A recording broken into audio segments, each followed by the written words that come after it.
Muy buenas noches y bienvenidos a Los Informantes. Soy María Elvira Arango y aquí estamos, como siempre, como todos los domingos, con tres grandes historias. Los niños en Colombia están en peligro. Lamentablemente, Sofía Delgado no es la única asesinada por un criminal que estaba libre como el viento. Los riesgos que corren los niños son inmensos, sobre todo en zonas rurales donde están reclutando más niños que nunca. A través del botón de registro de casos de reclutamiento de la Defensoría del Pueblo, con corte a el 11 de octubre, han llegado 218 denuncias de reclutamiento de niños, niñas y adolescentes. Así se roban la infancia. Clara lo narra tan crudo y tan duro como es. ¿Quién no ha probado alguna vez un helado de vainilla? Detrás de ese sabor tan particular están los mayas, los aztecas, conquistadores, esclavos africanos y hasta mujeres del Chocó que la han usado por décadas para espantar los malos olores. Es una especie muy apetecida en el mundo, la más cara después del azafrán, con las ventajas de que no solo sabe y huele rico, sino que también sirve para el mundo de la cosmética. Y la mata ayuda a proteger los bosques. Una crónica que sabe delicioso. En la COP16 no solo hay conversatorios y conferencias sobre cambio climático y desarrollo sostenible. En el encuentro mundial más importante sobre biodiversidad hay conciertos, hay obras de teatro y hasta desfiles. ¿Sí? Tal y como lo oyen, desfiles de moda de marcas con prácticas originales y sostenibles, como Manifiesta, un emprendimiento de ropa hecha 100% en Colombia y fabricada principalmente por antiguos guerrilleros de las FARC. Un manifiesto por la paz.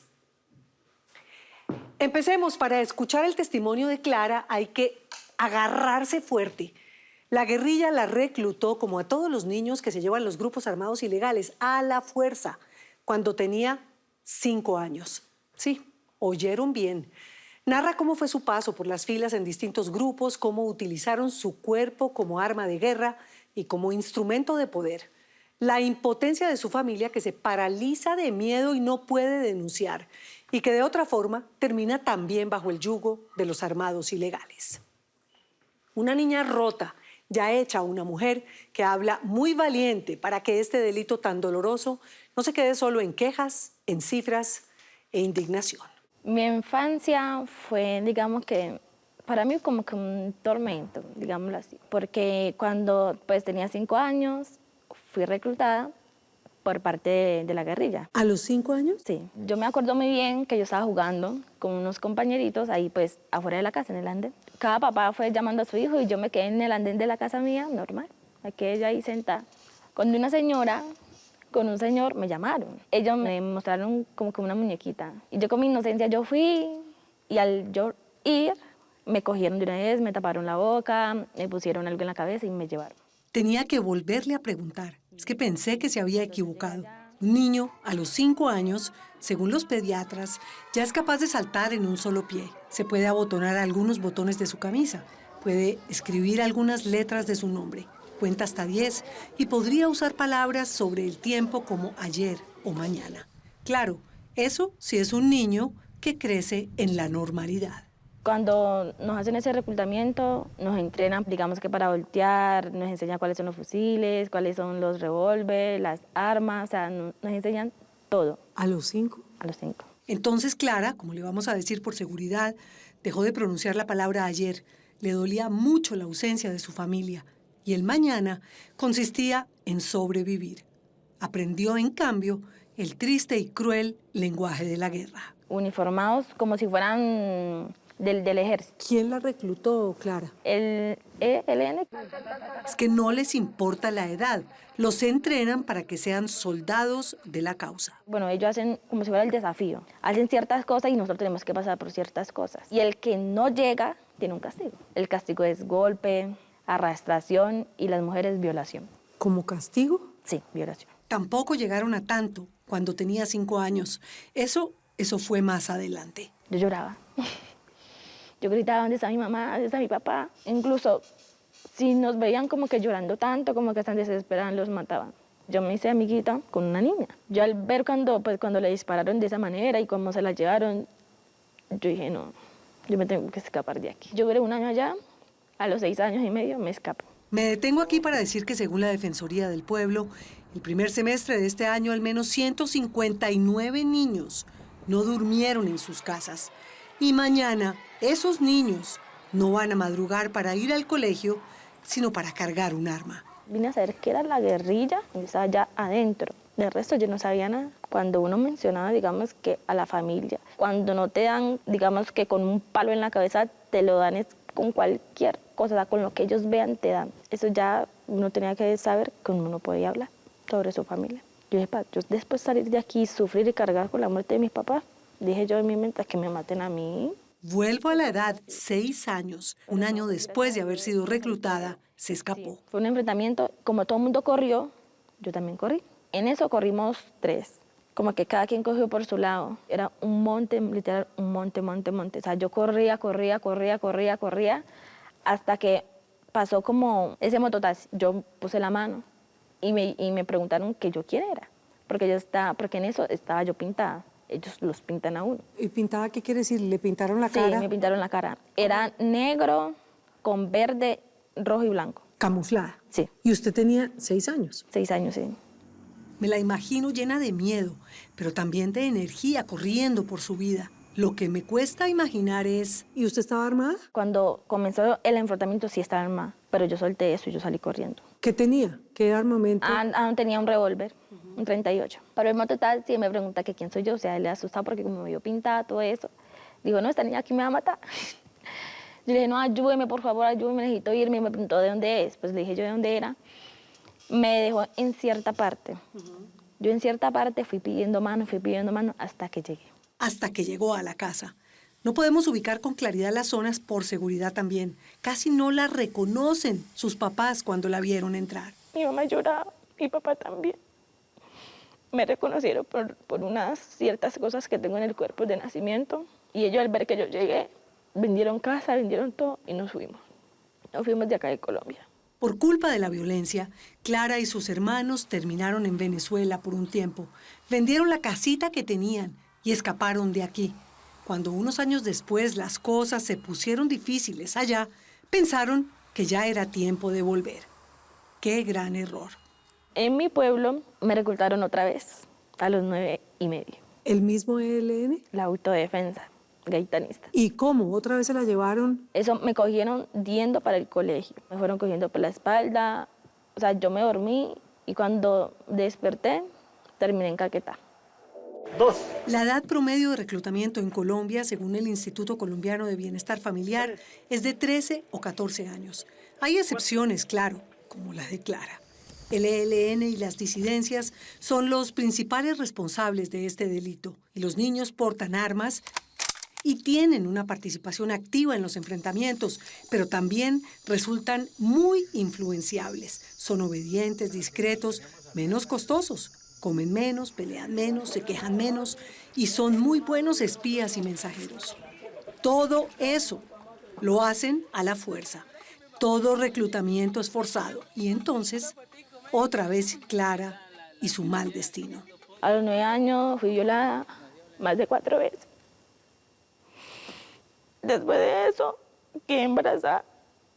Me lo tuvieron que sacar a golpes, porque ninguna mujer puede tener hijos. Viví un caso donde me tocó, digamos, que hacer como que esa partera así tan chiquita. Me tocó ver ese bebecito, pues muerto. Y la muchacha no aguantó, también se murió. Y como yo hacen una fosa, un hueco, me tocó llevarla y tirarla ya al bebé. Y es feo de la manera que lo tocan a uno sin uno querer. 9 años y medio. Según los indicadores de desarrollo, un niño a los 9 años se le caen 4 dientes en promedio. Se visten, se peinan, se lavan los dientes y se arreglan sin ayuda.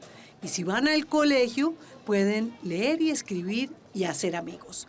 Pero Clara no, ninguna de las anteriores. Ella estaba con las autodefensas gaitanistas de Colombia. A los 9 años me mandaban a mí a cobrar. Una familia no pudo pagar. Me mandaron a mí y a otros 4 a sacarle los niños.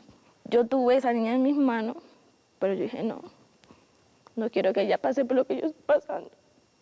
La solté y como ellos vieron que yo la dejé ir, me castigaron. Me violaron entre 4 y me quemaron la pierna. Violada antes de cumplir 10 años. Por eso, agotada, en otra vuelta para reclutar niños como ella, se logró escapar. Sus compañeros, en cambio, no tuvieron la misma suerte. Ellos nos tenían en el cachete como que un sello, ¿Qué era cómo? una bandera La bandera de Antioquia. Bueno, ahí había como que una trastomula. Yo le dije, muchachas, montémonos. 2 se montaron arriba, ella se montó atrás y yo me monté por debajo de la trastomula. Llegaron, los mataron a los 3. Y yo no sé si es por cosa de Dios, porque eso fue a las 7 de la noche. Y era un grupo por debajo y no me vio. Ella se logró escabullir gracias a la ayuda del conductor. Y gracias a Dios, él iba para Antioquia. Me dejó en cierta parte y yo pues ya llegué otra vez ante mi mamá. Como siempre, toda mamá asustada, desesperada. Mi mamá, la primera vez que me reclutaron me veía por muerta. Y regresó como el que vuelve de la guerra, con heridas en el cuerpo y en el alma. A ella la entrenaron para el combate, eso sí, pero no para defenderse de ellos. Me entrenaron para uso de armas, para defenderme, pero no podía defenderme contra ellos. Porque si me defendía contra ellos, pues llevaba yo. Tocaba aguantar todo lo que ellos dijeran, todo lo que ellos hicieran, todos los maltratos de ellos tocaban aguantarlo. El abuso sexual y las consecuencias. Yo no sé ellos cómo es que se dan cuenta que la mujer está embarazada, porque la verdad yo ni siquiera me di cuenta. Me dijeron, usted está embarazada, usted esto, usted lo otro, camine. Yo iba asustada, yo caminé, eso me tropezaban, me cogían del pelo, me arrastraban. Y como que tanto golpe me desmayé, que pensaron que yo me había muerto. 2 abortos a las patadas. Y no es un eufemismo. ¿Cuáles eran los métodos que utilizaban para que ustedes abortaran? Cuando iba una señora, dizque una doctora, ella llevaba unas hierbas, la ponía en agua a hervir y eso se la hacía tomar. Y si no le servía, a golpes. ¿A qué sabe eso? Amargo, eso es lo peor del mundo. Le ponen uno amarillo, débil, con ganas de desmayarse, no, son muy feos. Cuando ven que la persona se vuelve a recuperar y ve que en 2 horas no ha botado nada, se lo matan a golpe. ¿A golpes cómo? Pues a mí, el primer golpe fue con un palo. De ahí yo grité pues, del dolor. De una vez yo comencé a sangrar. Como vieron que yo comencé a sangrar, me volvieron a dar, pero eso sí, me tiraron al piso, eso, me daban patada, puño, o sea, con lo que encontraba, pero solo en la barriga. Porque sí o sí tenía que botar el bebé. ¿Y así tuvo esos 2 abortos? Sí. Vuelvo a los años. Clara ya tiene 20, muy joven para haber vivido tanto y tan difícil. ¿Cuánto tiempo estuvo con las autodefensas? 2 años, Salió de 11 años de allá. de 11 años y medio. Terminó en Bogotá vendiendo cualquier chuchería en Transmilenio. Volvió a estudiar y estando en esas quedó embarazada de su novio. Tenía 14 años. Sí, otra vez, a esa edad los jóvenes normales toman más decisiones por su cuenta. Tienen cambios de humor y hormonales. Son más independientes, pero eso sí necesitan todavía a sus padres. Ella decidió tener su bebé, pero como el padre de la criatura nunca respondió, las cosas se pusieron muy difíciles. Se fue a vivir al campo, a vivir con su abuelo, y estaba allá tratando de levantar cabeza con una criatura de meses cuando pasó lo peor.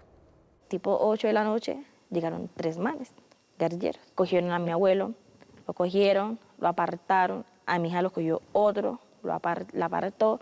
Yo gritaba que mi hija no, que mi hija no, que mi hija no, pero que yo sé por lo que pasé. Y se me vino a la mente, yo dije, fue madre, me reclutaron otra vez. Y yo no puede ser la tercera. Yo gritaba, Dios mío, ¿qué está pasando conmigo? Me llevaron a mí, me reconocieron por ciertas cosas que ellos me hicieron allá. Me reconocieron y me violaron los 3. Cuando me violaron los 3, quedé embarazada. Otra vez. No la reclutaron, pero quedó preñada. Entonces, con su bebé, una criatura de meses y un embarazo no deseado, empacó los 2 chiros que tenía y otra vez a correr. Llegó a Medellín, donde una hermana.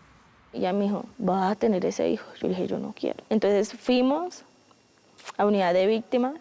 Yo declaré, me pusieron en código fucsia, me ayudaron con el aborto. Ha encontrado algo de paz en compañía de su hija, pero sigue esperando que se haga justicia. El proceso va lento, ojalá seguro, porque ya es hora de que el Estado se haga cargo. Si no la supo cuidar cuando era una niña, ojalá le cumpla ahora que es una mujer adulta. Lo cierto es que de la peor forma le robaron su infancia. En el barro, ellos con un palito te dicen esta es la A, esta es la E, esta es tal cosa, y así. Si se equivocaban en alguna letra, pues me golpeaban, el castigo. Para yo ganarme el desayuno, yo tenía que caminar bastante para, digamos, a mandar pues, los mandados que ellos lo mandan a uno. Ya si uno no llega a ese mandado, ya se quedó sin comida.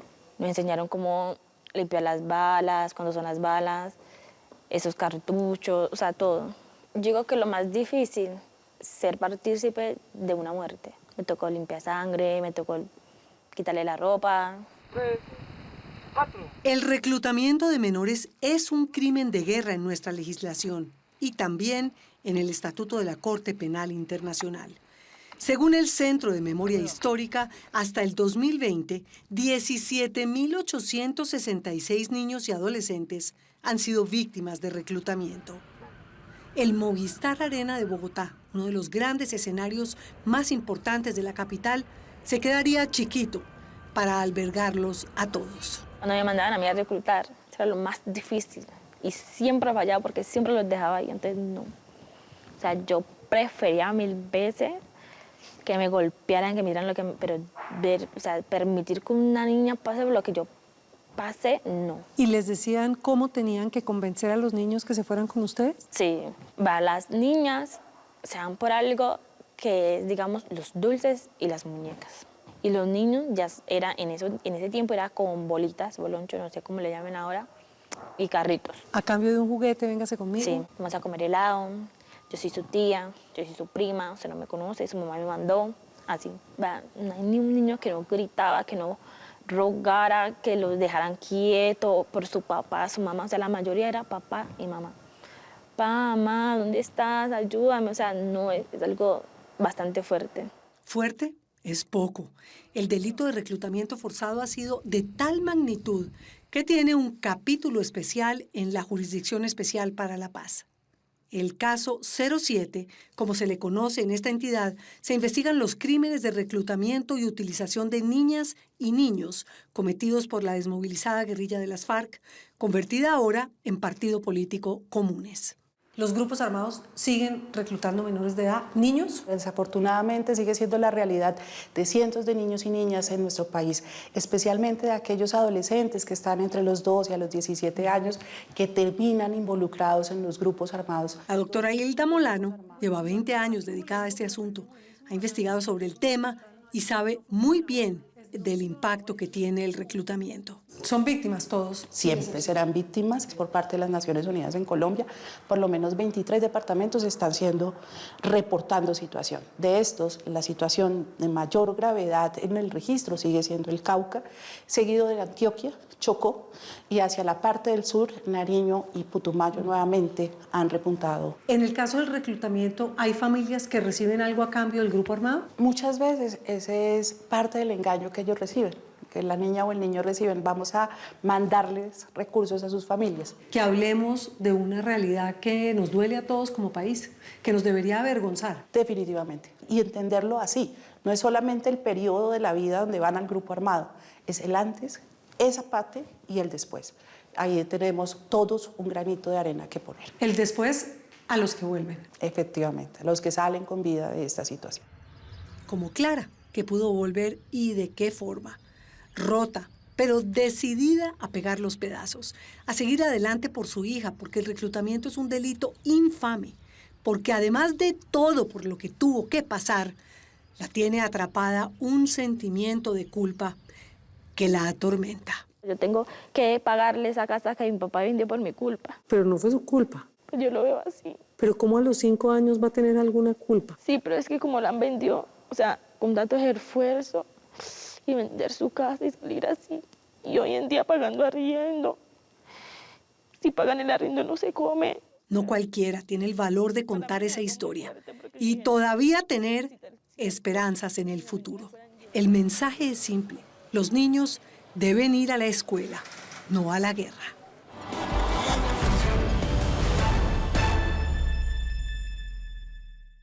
El 65% de los menores reclutados este año en Colombia son niños y el 35% niñas. El 51% pertenecen a la población indígena. Un país incapaz de proteger a los niños es, además de una vergüenza, un país sin futuro. No se vayan, una crónica deliciosa con sabor a vainilla. Los espero después de comerciales. Hace solo un par de décadas no se sabía que el Pacífico colombiano estaba repleto de vainilla. Es una orquídea con una bella flor y su fruto es muy apetecido en el mundo entero como saborizante y en el mundo de la cosmética. Como suele ocurrir en este país, estábamos parados sobre una mina de oro y no nos habíamos dado cuenta. Simón Posada viajó a Bahía Solano y recorrió la selva más deliciosa de Colombia detrás del dulce sabor a vainilla. No le llamaban la vainilla, sino que le decían el bejuquillo. En el baúl se guardaba la ropa doblada, bien almidonada, y en las esquinas se ponía el bejuquillo, más conocido ahora como la vainilla. Cuando iban a la fiesta, se echaban en el cuerpo, las mujeres también, cuando andaban bien emperigolladas. Conocimos a Juan Edilberto Pinilla Flores en una curva a mitad de camino entre el corregimiento del Valle y Vallasolano, en el departamento del Chocó. Caminamos por un potrero que se está quedando sin vacas hasta alcanzar una pequeña mancha de bosque que está recuperando su tamaño original. Hoy, esta ganadería se redujo más o menos al 25% de todo lo que había y ya vamos avanzando en un proceso de reconversión donde toda la área que está apta para cultivar, entonces se utiliza para cultivar frutales, plátano y la vainilla. Porque para la vainilla no hay necesidad de abrir monte. ¿No lo levanto? No, apenas va moviéndose. La humedad en este lugar es del 90%. Con ese dato en la cabeza, pienso que respirar aquí es casi como respirar bajo el agua.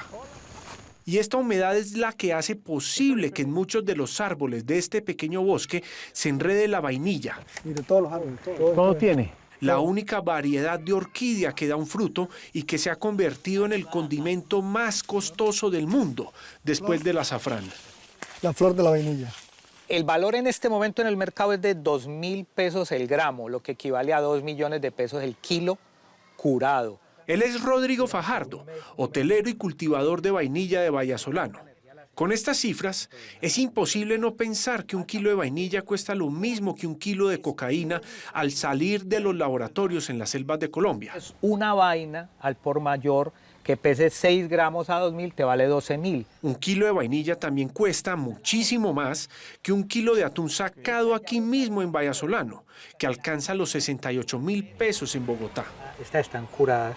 A nosotros como chocoanos y a la gente del Pacífico le inculcaron que la verdadera riqueza estaba en el oro. Y yo no digo que el oro no sea importante. El oro tiene su valor económico. El oro del Chocó está en sus moléculas, está en su cultura.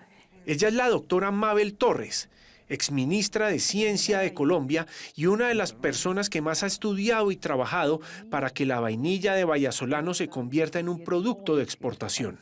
Y si hablamos de molécula, que es un poco lo que a mí me salta en la piel, o sea, las moléculas son moradas, azules, rojas, que son esas que vienen justo de la vainilla, del chocolate, del naidí, del achiote, de la cúrcuma, del jengibre. Ese es un verdadero oro. La vainilla te activa todos los sentidos, o sea, te activa el cerebro. Realmente es un olor muy agradable, además muy sensorial, pero también muy sanador, muy transformador. Y así como el país ha ignorado las múltiples riquezas del Chocó, aquí en estas tierras hasta hace muy poco no se sabía de la presencia de la vainilla y de su gran potencial comercial. Entonces el descubrimiento fue más un descubrimiento comercial. Lo que se descubre es la potencialidad de la vainilla en los mercados nacionales e internacionales. Las personas de acá fueron entendiendo de que esa vainilla con un manejo adecuado genera unos beneficios económicos bastante sustanciales para la familia.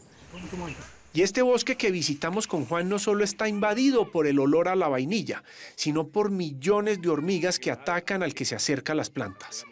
Me tuve que tirar al agua para salvarme de las picaduras. Me tocó tirarme aquí para sacármelas, porque las tengo por todo el cuerpo. En estos pequeños bosques todos los vecinos se ayudan entre sí, gracias a un sistema de trabajo colectivo que se llama la mano cambiada, que hace que todos se roten para trabajar en las fincas de otros, y así nadie tiene que pagar por trabajadores. Es decir, a su cultivo va gente a la que usted no le paga porque usted otro día va a trabajar en el cultivo de otro. Perfecto, eso es la mano cambiada. Es decir, yo no me tengo que preocupar porque no tengo plata para trabajar, porque una mano lava la otra. El profesor Robertulio González Mina, de la Universidad Nacional de Palmira, fue el primero que empezó a estudiar la presencia de vainilla en el Bajo Calima y en el Chocó. Se dieron cuenta de que habían muchas otras variedades y se empieza, ahora sí, a hacer el experimento de coger de las manchas de vainilla silvestre, traer a las parcelas, a un lugar mucho más cercano. La historia de la vainilla en el mundo es fascinante. Es originaria de América y el conquistador Hernán Cortés fue el primero en llevarla a Europa. Los aztecas y los mayas la mezclaban con chocolate para hacer una bebida y así se consumió por décadas en Europa, hasta que empezaron a usarla en cosmética y gastronomía. Los franceses la llevaron a varias islas, entre ellas Madagascar, el mayor productor de vainilla en el mundo. Sin embargo, la vainilla de Vallasolano tiene poco que envidiarle. Comparativamente con otras que hemos testeado, la de Madagascar, la mexicana, una ecuatoriana, una de Centroamérica, Honduras, esta sale muy bien librada. Muchas personas en Vallasolano han empezado a ir a la selva a cortar esquejes y sembrar vainilla como una orquídea más de su casa, enredada en un árbol con una cama de sustrato y hojarascas para que crezca expandiendo su raíz sobre el suelo. Esos amarres que estoy diciendo se hacen es con esta. Mire, entonces esto después se descompone ya. Esto después se descompone y no hay ninguna afectación, o sea que nada de plástico, nada de esas cosas. No usan plástico ni nada. No, señor. Entre estos entusiastas de la vainilla está el profesor Francisco Murillo, más conocido como Mr. Frank, que tiene una finca con 1000 plantas de vainilla, pero en su casa tiene unas cuantas más. Acá arriba está el polen, entonces aquí hay una telita, esa telita se sube acá arriba y después que se sube acá arriba, llega uno, la baja aquí y la aprieta aquí y ya poliniza. En la naturaleza las orquídeas son polinizadas por las abejas, pero en estas plantas domesticadas y en cultivos el proceso se hace manual, porque no hay abejas para tantas orquídeas. Esta ya la polinicé. Los individuos disponibles para polinizar la vainilla son muy pocos. Y como hemos estimulado las matas para que produzcan muchas flores, pues no hay tantos individuos, entonces debemos hacerlo manualmente. No es tan complicado, ya algunas personas por la práctica lo hacemos de manera cotidiana en esta época. Ese problema lo tuvieron los franceses en sus islas de vainilla en el siglo XIX. Lo que no sabe el profesor Frank es que esa técnica de polinización manual que hace él la inventó un niño esclavo de 12 años en la isla de Reunión en el siglo XIX. Le estoy dando el amor para que ella se cuaje, se polinice y ya salga lo que nosotros llamamos los platanitos. Eche harto platanito. Esto se llama vaina. Las orquídeas siempre han evocado a los órganos sexuales femeninos y en el caso de la vainilla, esas connotaciones eróticas son aún más fuertes. Tienen casi todos los procesos que tiene una mujer. Claro. Y un hombre. La palabra vainilla, de hecho, es un diminutivo de la palabra vaina, que a su vez se deriva del latín vagina. Estas vainas son el fruto de la orquídea y aquí en Vallasolano las conocen como platanitos. Entonces aquí está el secado ya. Aquí ¿Cuánto está el dura aquí? proceso de curado.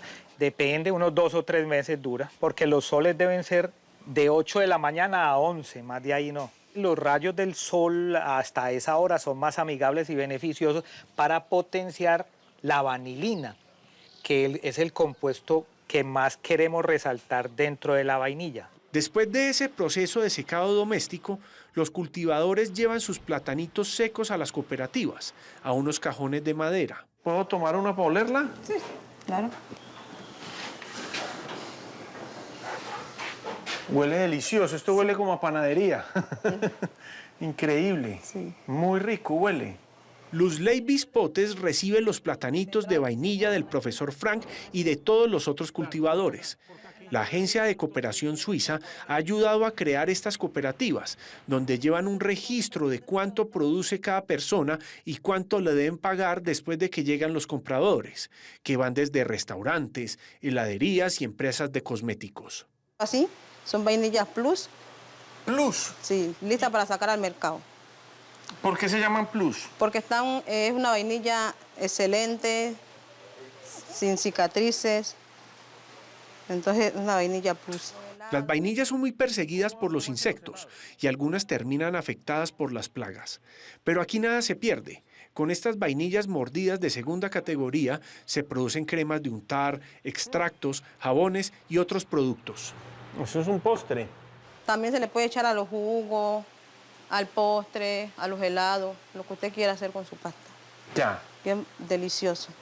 Cuando uno escucha todas las maravillas sobre la vainilla, puede llegar a pensar de que, además de hacerse rico, con su cultivo va a salvar a la selva de la deforestación.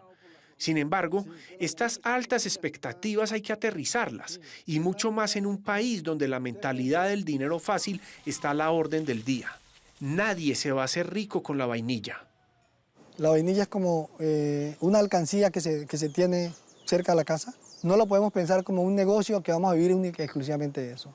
No podemos pensar de que nos vamos a igualar a los productores de México o a los productores de Asia o de cualquier parte del mundo. La vainilla, como una orquídea enredadera, necesita de otros árboles para vivir. Es por eso que la vainilla no es para todo el mundo, sino para los que ya tengan cultivos de otros productos y quieran sumar a la vainilla como un cultivo asociado. La vainilla es como el adorno, es como lo que embellece ese patio, ¿sí? Ese patio, esa parcela. Por ejemplo, Rodrigo tiene un negocio de biche y usa la vainilla para darle un mejor sabor. Al yo introducirle la vainilla y los otros ingredientes, le quito ese sabor fuerte, ¿ves? Le quito ese sabor agreste, cerrero. Por su parte, la doctora Mabel tiene en su empresa cosmética una crema de chocolate, borojó y vainilla, que además de ser excelente para hidratar la piel, se puede comer. Y nosotros procuramos que todo lo que usamos se coma. Son compuestos que han utilizado para comer. En Vallasolano llueve oro sobre oro. Esa lluvia que cae aquí en aguaceros interminables baña selvas, ríos y playas repletos de riqueza y de gente brillante. A mí me da mucha tristeza cuando alguien me dice, ¿cuánto cuesta ir a Bahía, a la Ensenada de Udría, a Nuquí? Y yo les digo, no, pues el pasaje es muy costoso. Y un viaje te puede costar 2, 3, 4 millones de pesos. Y la gente dice, no, pero ¿qué hay allá? Solo falta que el país deje de darle la espalda y que los colombianos, en vez de estar pensando en irse a Europa o a Estados Unidos, miren más cerca. El país de la vainilla está debajo de nuestras narices.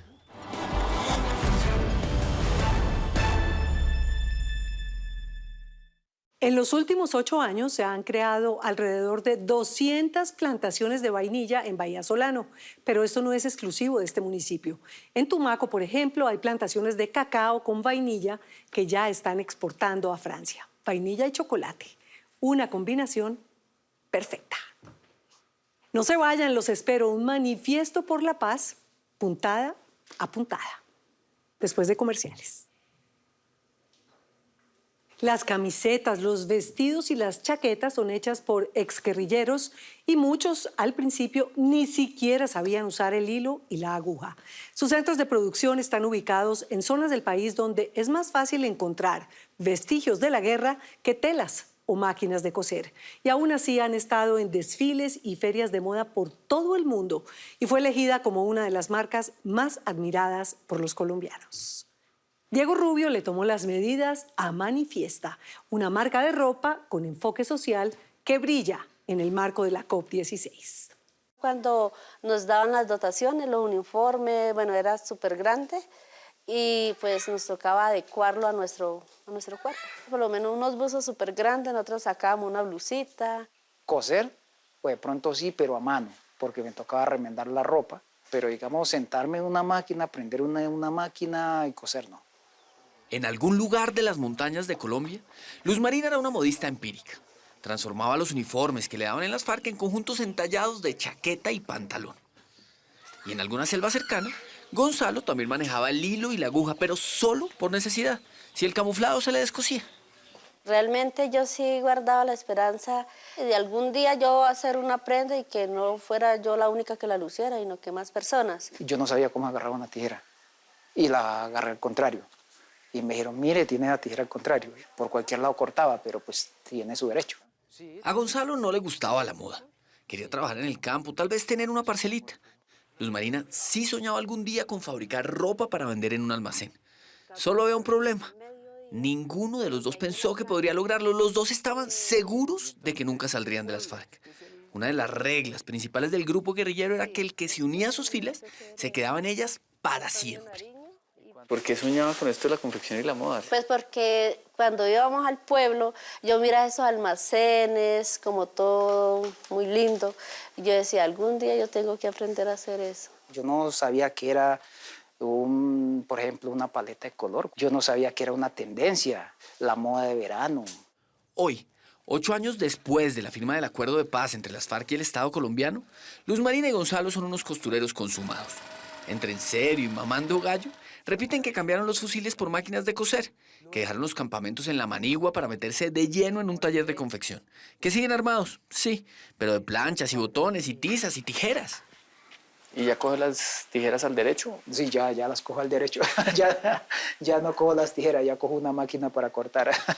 Me siento orgullosa de estar cumpliendo mi sueño y de que ahorita no solamente coso, sino que también me pongo a diseñar en el corte. Luz Marina y Gonzalo hacen parte de la cadena productiva de Manifiesta, una marca de ropa fabricada con una mano de obra poco convencional.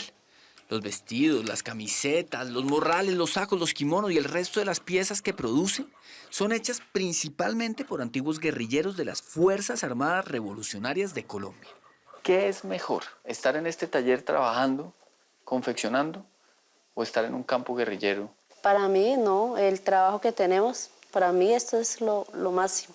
Yo a veces llego a este taller acá a visitar el taller, solo a visitarlo, porque estoy enamorado del proyecto. Los talleres de Manifiesta están ubicados en rincones del mapa colombiano, más reconocidos como territorios en conflicto que como centros de producción textil. Por ejemplo, La Montañita, en Caquetá, donde mandaba con plomo y sangre el Frente 15 de las FARC, y donde fueron reubicados algunos excombatientes. O Iconoso, en el Tolima, otro centro de reubicación donde nos encontramos con Luz Marina y con Gonzalo. Viajamos desde Bogotá hasta Icononso por carreteras de todos los calibres. Horas de vías pavimentadas que llevan hasta la plaza del pueblo dan paso a más horas por vías rurales. El espacio es tranquilo, silencioso. Queda en una montaña por la que antes marchaban filas y filas de guerrilleros. Guerrilleros que hoy, en su gran mayoría, están desmovilizados y andan con jeans y camisetas de fútbol. ¿Qué más? ¿Es más feliz después de la firma del acuerdo de paz? Vivo tranquilo, vivo contento, vivo feliz. Yo soy súper feliz de estar en el proceso de paz. La zona de reincorporación de Icononso tiene una vista digna de un hotel de 5 estrellas para montañistas. A ratos parece un pueblo medio fantasma, una especie de caserío que conserva los vestigios de las antiguas FARC. Está lleno de murales y grafitis con las caras de sus viejos comandantes. Este es el taller donde yo me he sentido muy cómodo durante 7 años. He mirado cómo llegan estas máquinas, hemos gestionado cómo se consiguen. Entonces, esta ya es la oficina. Este ya es la oficina y este ya es, digamos, como mi segunda casa. Datos oficiales calculan que en este espacio deberían vivir unas 200 personas. Pero allá nos cuentan que muchos le han puesto candado a sus casas y han salido a buscar suerte en las ciudades. Otros, nos dicen en voz baja, se han unido a alguna disidencia de las FARC. Repiten que la calle está dura, que les cuesta conseguir trabajo. Cuando revisan se dan cuenta que es reincorporado y esa persona pues es estigmatizada y no pasa. Y no les dan le dan el trabajo. Incluso hasta para buscar un arriendo. Usted es combatiente, entonces ya el vecino no quiere. En un principio decíamos, Manifiesta da segundas oportunidades, conociendo más a fondo las historias de los excombatientes y de las víctimas del conflicto, nos dimos cuenta incluso que estábamos dando primeras oportunidades. Eran personas que nunca habían tenido acceso a un empleo. Ángela María Herrera es uno de los cerebros detrás de Manifiesta. Una de las creadoras de la marca, una emprendedora joven que se describe a sí misma como una empresaria por la paz. Una politóloga de la Universidad Nacional que algún día se empeñó en tejer, una marca de ropa hecha 100% en Colombia. Era un emprendimiento que surgía para no usar ropa fast fashion, de moda rápida, y dije, quizás haya otras personas que también quieran consumir un poquito más sostenible. Han pasado 7 años desde que Manifiesta vendió su primera prenda. Poco tiempo para un negocio, la verdad. Y más para un negocio con un toque tan diferente. Un negocio que involucra a exguerrilleros, antiguos enemigos del Estado en sus procesos de producción. Pero, como se dice popularmente, Ángela María le sonó la flauta, se le creció el chuzo rapidísimo. Manifiesta en estos 7 años se ha convertido en proveedora de empresas como WOM, Bancolombia, también hemos hecho proyectos con la ONU. La ropa de Manifiesta ha estado en Colombia Moda, la feria de moda más reconocida del país, y ahora en la COP16 como ejemplo mundial de paz y prácticas sostenibles. Y ha pasado por pasarelas de Italia y Paraguay, de República Dominicana y Noruega. Nuestros desfiles de modas les ponemos pasarela. Con Z, Paz, Sí. Arela. Sí. ¿Y quiénes son los modelos de ustedes? A nosotros nos gusta mucho tener modelos, no modelos, han modelado excombatientes, personas víctimas del conflicto. La misión en el monte no era no dejarse ver. Llegar aquí, estar frente a las cámaras y verme en las pasarelas, pues ya también se convirtió en algo normal para mí. El éxito ha sido tan grande que recibió hace poco un reconocimiento inesperado. Fue elegida en una encuesta de cifras y conceptos como una de las 30 empresas más admiradas de Colombia, llena de negocios muchísimo más grandes y reconocidos que tienen locales por todo el país, como Bancolombia o Juan Valdez. Pensamos que se habían equivocado, incluso los encuestadores nos decían que cuando le preguntaban a la gente por esas llamadas, como bueno, ¿cuáles son sus 3 empresas más admiradas? Y uno decía Manifiesta y después el otro decía Manifiesta y otro más decía Manifiesta, pues ellos lo anotaban ahí, pero decían, ¿qué es eso? La nueva colección se va a llamar Desde las Montañas de Colombia. Ángela María es bogotana, tiene 30 años. Creció alejada por completo del mundo de la confección, de las tendencias de lo in y lo out. No sabe bien cuándo ni por qué le empezó a gustar la moda, ni cuándo entendió ese dicho de que la moda no incomoda. Cuando empecé a aceptar que me gustaba la moda, porque vengo de una familia muy intelectual, muy crítica, donde la moda se veía como algo superficial, y empiezo a decirme, no, es que a mí sí me gusta esto. Eran tiempos de cambio para el país. Las antiguas FARC acababan de dejar las armas. Luz Marina, Gonzalo y 13.000 excombatientes más empezaban a buscar qué ponerse a hacer ahora que ya no vivían en el monte. Mientras tanto, Ángela María estudiaba ciencias políticas y le trabajaba por los lados a su naciente marca de ropa. Fuimos a un voluntariado de paz a las zonas veredales donde ellos empezaban a hacer su transición a la vida civil. Ahí como que me enamoró literalmente del proceso de reincorporación. Hasta que se le ocurrió lo que para muchos era una insensatez. Manifiesta trabajaría de la mano de los exguerrilleros. Es más, no solo trabajaría con ellos, sino que se repartiría con ellos las ganancias y produciría sus prendas directamente en las zonas de reincorporación bastante alejadas de las ciudades, así resultara más engorroso y más costoso. ¿No le decían, usted está loca? Un poco, sí. Era como, pues sí, inténtalo, pero vas a quebrar. Nadie quiere ropa hecha por firmantes del acuerdo de paz. Igual mi inversión inicial fueron 320.000 pesos. Pues no hay mucho que perder tampoco. ¿En qué invirtió esos 320.000 pesos iniciales? En tela, todo en tela, lo que alcanzaba. Y yo le decía a Ruth, a Gonzalo, a Jorleni, como yo les juro que yo los vendo, porque ellos pusieron la mitad. Luz Marina, Gonzalo y un par de compañeros más pidieron prestada su mitad, 160.000 pesos para los primeros insumos. Y se levantaron unas máquinas de coser donadas por alguna organización internacional y construyeron una pequeña bodega en Icononso, la misma donde ahora los entrevistamos. Y durante mucho tiempo con las uñas nos llevábamos las telas en nuestras maletas, agarrando moto, cogiendo bus desde las terminales diferentes. Luz Marina es de la Uribe, en el Meta, histórico fuerte de las FARC. Gonzalo es de Pizarro, Chocó, un pueblo azotado por los enfrentamientos entre grupos armados. Ella aprendió a coser desde niña, su mamá le enseñó. Solo salió de su pueblo cuando se unió a las FARC. Él dejó el Chocó cuando todavía era un niño y solo conocía las labores del campo. Buscaba fortuna como jornalero, como albañil, como lo que fuera. Y llega el Guaviare. Sí, señor.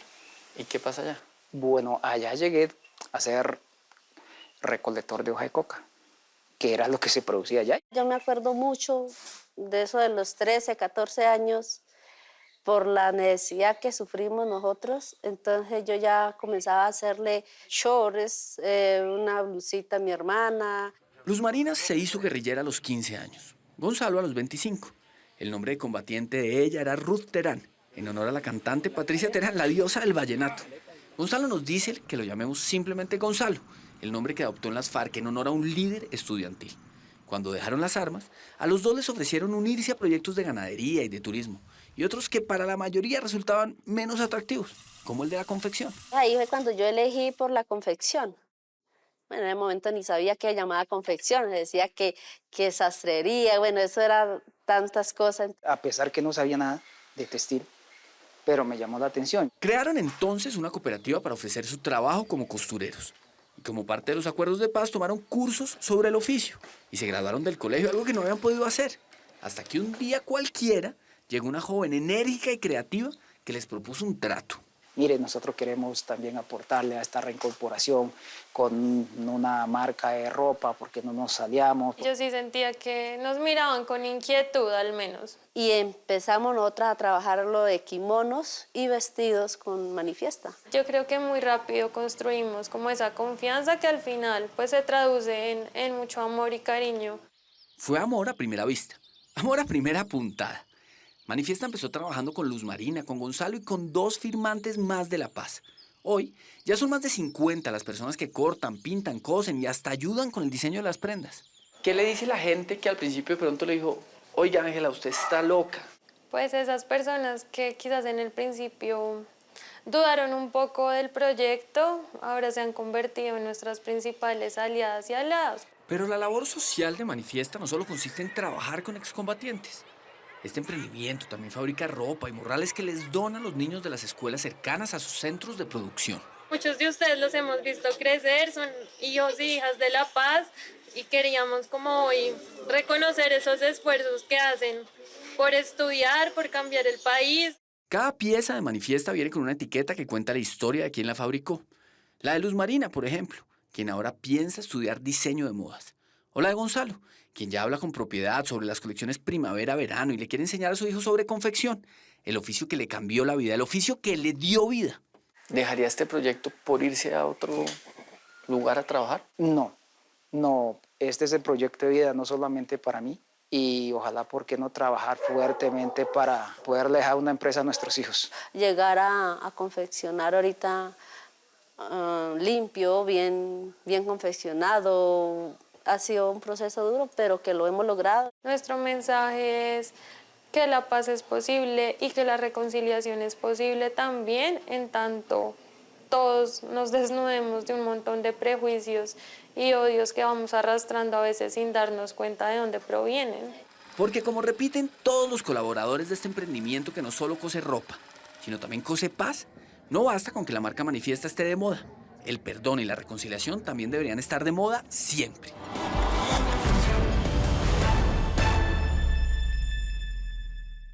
Manifiesta también está trabajando con víctimas del conflicto armado y su nueva colección Manigua será presentada el próximo martes en la COP16. Un porcentaje de las ganancias irán a proyectos de reforestación en todo el país. Mucha suerte. Si tiene alguna historia que contarnos, escríbanos a losinformantes@caracoltv.com.co. O si quiere volver a ver alguna de nuestras historias, síganos en Facebook o en nuestro canal de YouTube. Y listo. Espera en Séptimo Día el drama de muchos colombianos que denuncian estar sufriendo grandes afectaciones a su salud por diferentes factores de contaminación ambiental. No se lo pierda. Terminamos de fiesta en octubre, el mes de los informantes, celebrando nuestros 11 años al aire. 528 programas y vamos a seguir con nuestra promesa. Nos vemos el próximo domingo con otras 3 grandes historias. Buenas noches, que descansen.